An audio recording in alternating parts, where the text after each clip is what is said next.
Good.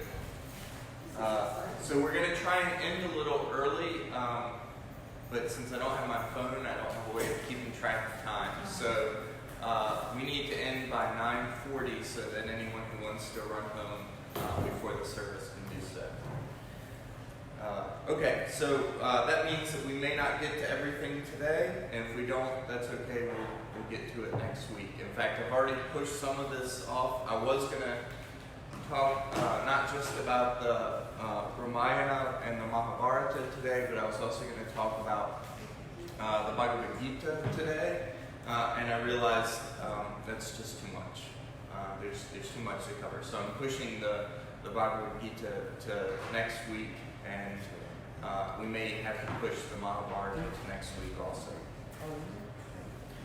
So, really quickly to review from last week, we talked about Shruti, that which is heard, and these are the foundational scriptural texts of Hinduism. The four Vedas, and the Brahmanas, the Aranyakas, and the Upanishads, all of which are written in Sanskrit,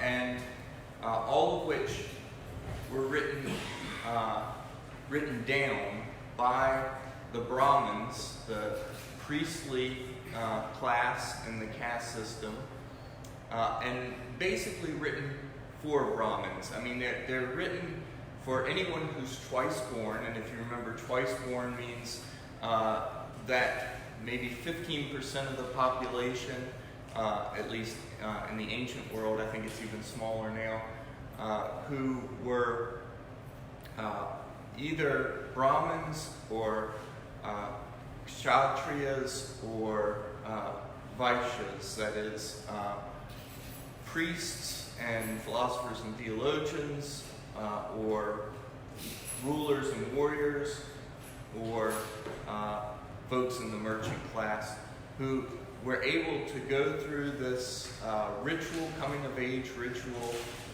as boys, where they would become known after the ritual as the twice born, and they get to wear this sacred thread, right, over their left shoulder and across their chest, which would mark them as twice born. And that means they can listen to the Vedas, they can read. Once they get written down, they were able to read the Vedas, study them.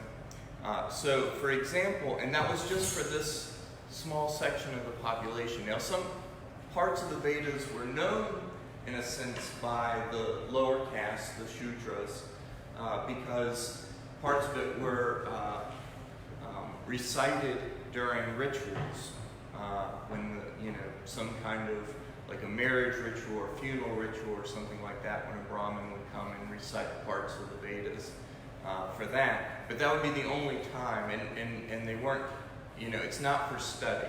So, for example, Jeanette has an English translation over here of parts of the Rig Veda. The whole thing is much more massive than that. This is the oldest of the Vedas, right? It's the one that I read to you from last week. But in fact, this idea of taking up the Vedas and reading them in translation and studying them in this way is foreign to Hinduism itself. Right? This is a modern American Western way of thinking about religious texts, that just anybody should be able to pick them up and read them and think about them and that kind of stuff. Because in Hinduism, it's only for a select few. And Jeanette, I'm sorry to say you wouldn't qualify. But neither would I, so that's okay. Oh, well. So those are the Shruti, that which is heard. But there's another set of scriptures known as the Smriti, which means that which is remembered. And remember, I might mispronounce things because this is not my language. So The Smriti, that which is remembered, are the texts that actually have more impact on the life of the everyday Hindu. And these texts include the Puranas, which are texts that get into what we might call the mythology of Hinduism, or what you might say the cosmogony, how the world began. Now remember, the Rig Veda has several different texts about that, but most people aren't familiar with those texts. So here in the Puranas are yet other stories of how the universe, the cosmos, came into being. Cosmology, the whole kind of nature of the universe or the cosmos. The ancient lineages of the heroes and the kings of old, and the Devas. You remember, Devas are the gods. In that sense, because it explores the lineages of the Devas, it also talks about the Devas. It contains what we might call theology, these Puranas. And so these are texts that are much more accessible, still written in Sanskrit, and so, as we all know, for the majority of human history throughout the world, most people have not been able to read. So we're still talking about things that are accessible only by being heard, if it's being read aloud by someone else. But these were meant to be read aloud. They're written in such a way that they're meant to be read aloud. So that's one genre of the Smriti, is the Puranas. Another are the Dharmashastras. The Dharmashastras deal with the Dharma. This is the main concept that we're going to be talking about today, the Dharma. And the Dharma and the Ramayana and the Mahabharata. We'll get to defining Dharma a little later, but there's a whole genre of literature dealing with Dharma. What is Dharma? How is Dharma applied to your individual life? How is Dharma applied to society as a whole? Dharma is a central concept, and so we'll have to come back to that. The most important of these Dharmashastras is the Manusmriti, or the Laws of Manu, which are still appealed to today, particularly by conservative parties in India, as a way of structuring, what should be laws and what shouldn't be. It looks like this one way I was trying to video record myself did not work, so I'm going to go ahead and shut that down. So let's hope the Facebook Live gets it. The Laws of Manu are all about how do you apply Dharma to your life, to society. What are the rules of Dharma? How is it lived out? Probably written around the 2nd or 3rd century AD. Most of this Smriti is written in those first few centuries of the Common Era, or as we'd say, Anno Domini, in the year of our Lord. So these are after the time of Jesus, just to give you a sense in the history. The third and final genre is the Itihasi. These are the epic histories. And the two we're going to talk about are the Ramayana and the Mahabharata. These are the two big epic histories of India and of Hinduism, and have even spread beyond India to be important in other countries surrounding India. Particularly the Ramayana has become really important, even in places like Thailand and that kind of thing. We're going to talk more about those. What you should know about them really quickly, though, about this Itihasi in general, is that these are often compared to, for example, the Iliad and the Odyssey, sometimes to the books of the Old Testament. But you should know that these are much, much longer. especially in oral cultures, it's normal to keep adding stories to basic stories, and that's what happens. The Ramayana and especially the Mahabharata just keep growing and growing over the centuries, taking in more stories. They have side stories, they have stories that you think, is this even related to the overall plot of this, and so on. And they just keep growing. So these are massive texts. You can get an English translation of them, but usually, especially with the Mahabharata, the English translation that you get is an abridged version. They've picked the main storylines and translate those into English. Otherwise, this might be the translator's one job is translating the Mahabharata. It's that long. So before we get to that, and how are we doing on time, just so I know?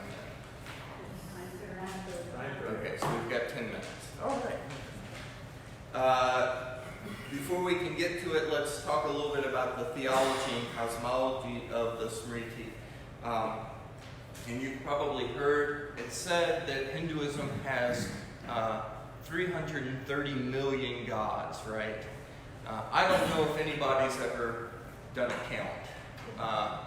I think it just means there's lots and lots of gods, right?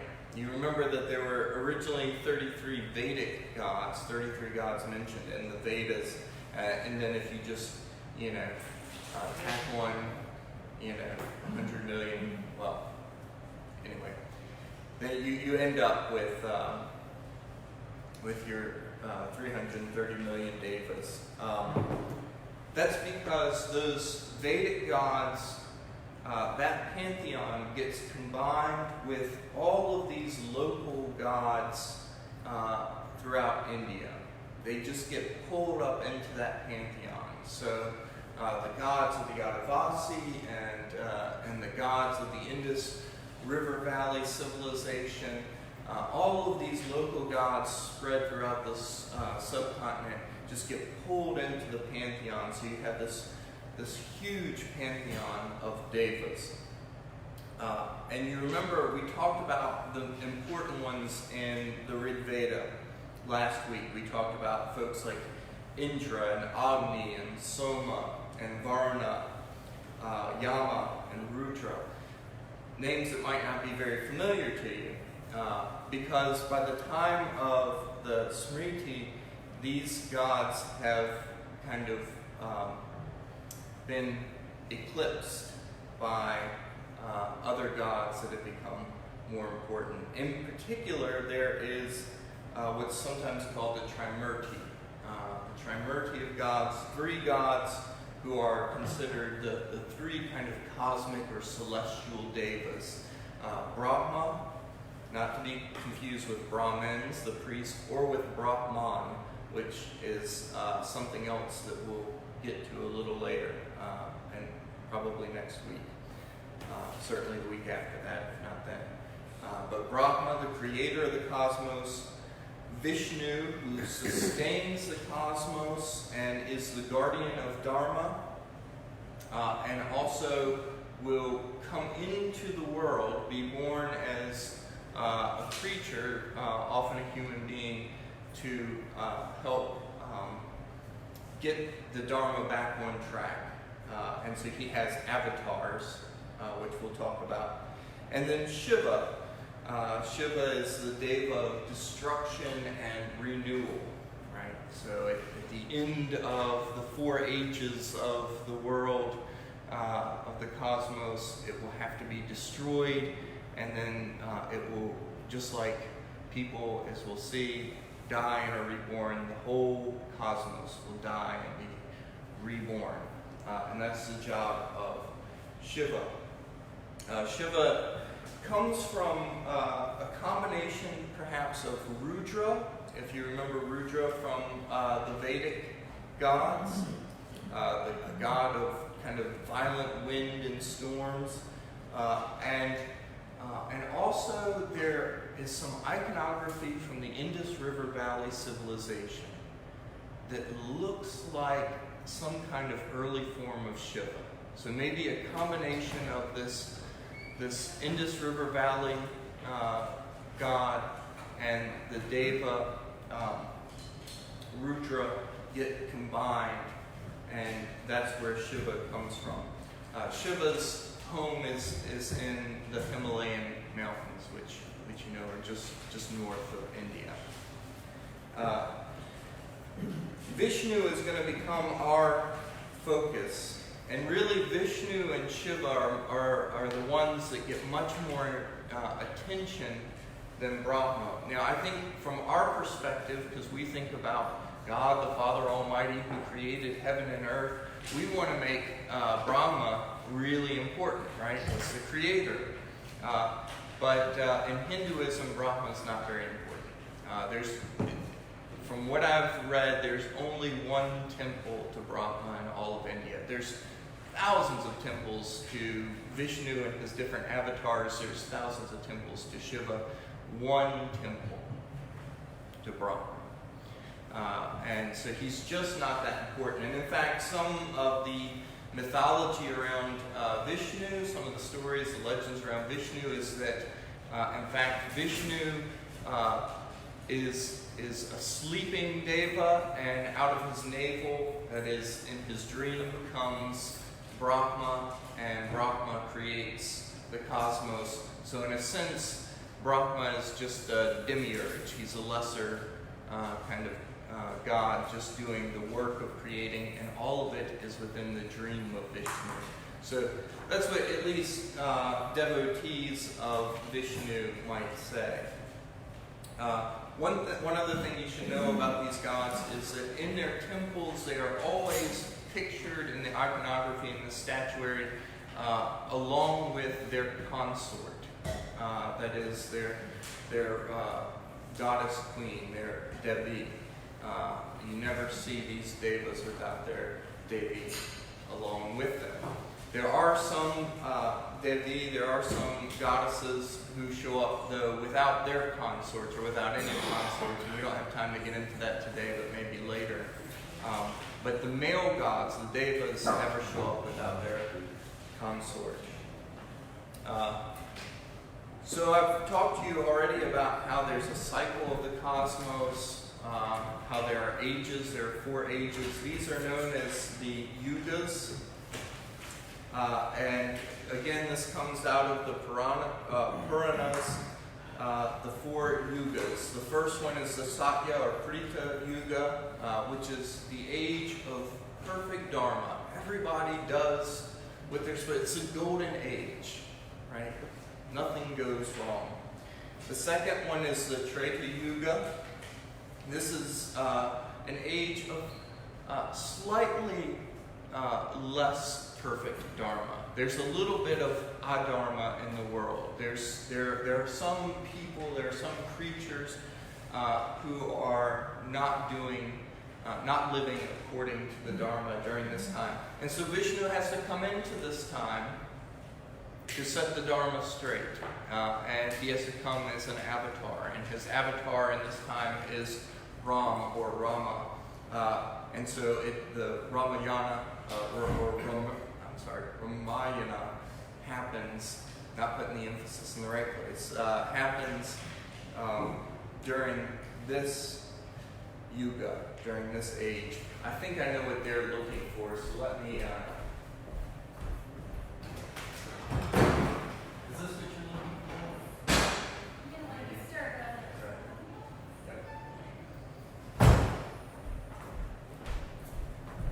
Alright, sorry about that. So, the Ramayana happens during the Treta Yuga. These yugas have different lengths of time also. They grow shorter. Then there's I don't know if I'm going to be able to say this, the Dvapara Yuga, Dwapara Yuga, there we go, Dwapara Yuga, which is the 3rd age and ends with the Mahabharata. Again, the Dharma has decreased. Things are not as good as they were in the age before. Also, the stature of people decreases. People get smaller as these ages regress. And so there you have that. And live shorter lives, too. And that should be somewhat familiar to us, right? From the Old Testament, where we hear about the Nephilim, who were the men of renown, the heroes of old, the giants, and we hear about how long the people lived, like Methuselah and that kind of stuff. But the further you move from that beginning point, people live shorter lives, they're smaller, and they're just get worse and worse. Finally, there's our age, the Kali age, or the Kali Yuga. And you remember Kali was the name of the bad throw, the unlucky throw of the dice in the Vedas, but I also say Kali becomes a Devi, a goddess, who is not the kind of goddess you want to meet in a dark alley. So this is our age, the age that began right after the end of the Mahabharata. And how are we doing on time? 9:40. Okay, I'm going to finish this last bit about the important concepts developed from the time of the Shruti to the Smriti, and then we're going to have to just leave it there and talk about the Ramayana and the Mahabharata next week when we talk about the Bhagavad Gita. The thing that I really want you to know about today is the Dharma. This concept of the Dharma is all important.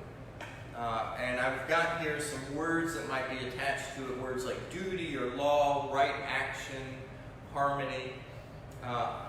This is the way that each person is supposed to live, and the way society is supposed to function, and the way the whole cosmos is supposed to function. It is the grain of the universe. And to go against that grain is adharma. It is to do what you should not do. Now you might think that this sounds a whole lot like ethics, like what's right and what's wrong, what's good and what's evil. We make a clear distinction in Western thought between things like ethics and morality and things like etiquette, right? And things like fashion and how you should talk to your mother. These are different, separate kind of spheres, and they're not always connected for us. Dharma connects all of this, right? So what you eat and who you eat with is determined by Dharma. Okay? What you wear can be determined by Dharma. What you should do, what's the right thing for you to do, is Dharma. All of this, all of life is taken up in Dharma. But maybe the closest equivalent that I can think of is the Latin word religio, from which we get our word religion. But originally, religio meant your duty to your family, to your city, and to your gods. And so even in the Book of Common Prayer, when we pray for right religion in that one collect, we're not asking that God makes us all, make sure that we all end up in the right religion as a system of beliefs or something. We're asking, in a sense, that we live according to our Dharma, that we live how we are supposed to live. That's true religion or true religio. This means your Dharma depends on all sorts of things. Your place in the family, your job, your gender determines your Dharma, your jati or your varna, remember your place in the caste system. All of that determines your Dharma. If you're a Brahmin, you have a different Dharma than a Vaishya, right? It's not like everybody's supposed to be doing the same thing. And we'll see that when we get into the Ramayana and the Mahabharata, because these are tales that are meant to help us understand Dharma. Now, what happens if you don't do your Dharma? If you don't do your Dharma, if you engage in adharma, then you essentially get bad karma. This is the other concept I want you to know, karma. If you do your Dharma, this accrues good karma. Now, what's important here is that in the West, we've taken this word karma has come into our lexicon now, and so we use it a lot, and we just use it to mean, well, if I do something good, then good things will happen to me. If I do something bad, bad things will happen to me. Or we might put a little New Age spin on it. If I put positive energy into the universe, positive energy will come back. If I put negative energy into the universe, negative energy will come back. But then you have to stop and think, well, what exactly is the good thing to do? What's the right thing for you to do? What's going to produce this good karma? And how do you know? And how do you define what's good for you? Right? I knew I had, about the time I was in seminary, I had two different friends who were both having trouble in their marriage. One of them was having trouble because he was, so, I guess, happy with his wife that he didn't want her to cheat on him, and so he was like supremely jealous and always worried that that's what would happen. On the other hand, right, so that was causing trouble in his marriage, right? Because he was very jealous, and he was always worried she was going to do something that would jeopardize their relationship. On the other hand, I had another friend who was supremely unhappy in his marriage and was just waiting, hoping, and his wife wasn't the kind of person who would ever do this, but just hoping and waiting that his wife would cheat on him so he'd have a reason to get out of the marriage. So let's say both of them do some good karma, and they're hoping that a good result will come back to them. Well, is the good result that the wife is going to cheat or not cheat? And just because you want something, does that make it good? Right? In fact, the friend who was so unhappy with his marriage and wanted his wife to cheat so he'd have a reason to leave, they eventually worked through their issues. And now, as far as I know, they're still married, and I think happily so. Right? So he got a good, but it wasn't the good that he wanted. Right? So how do you make these decisions? We use this term in a very vague way. In Hinduism, it's concrete. Karma is determined by Dharma. You know what you're supposed to do. If you don't do it, if you engage in adharma, you'll also know what the negative consequences will be. You'll be reborn in a lower jati or varna, a lower caste. You may even end up outcast.